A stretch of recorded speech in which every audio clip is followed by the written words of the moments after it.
it's gangster government now, and it's really something because as Ben noted, John Bolton is not a gangster. If the government wanted to search his house, they could have done this cooperatively, right? Right.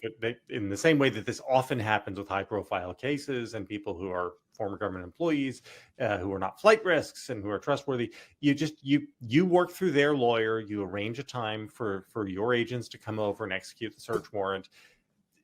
Closing off the street and hitting his house at 7 a.m., that's just intimidation.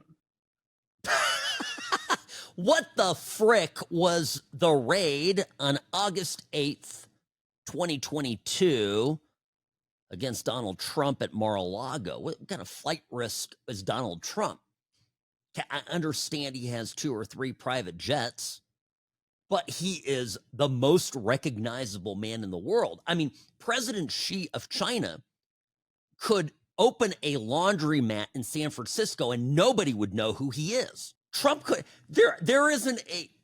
Trump could go to Tibet and people would know, would go, Donald.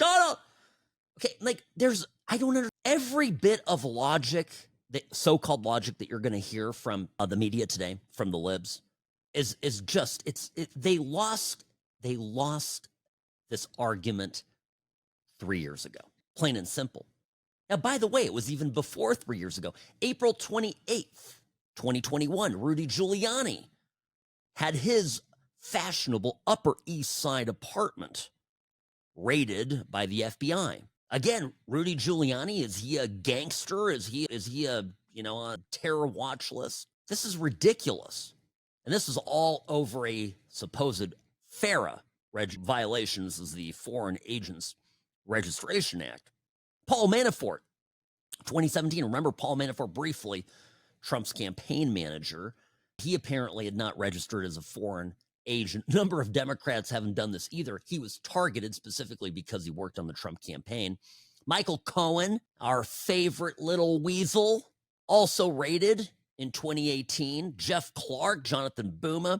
I mean, the list goes on and on, not to mention all of the poor men and women who dared to go to the Capitol to support Trump on January 6th, and largely were peaceful.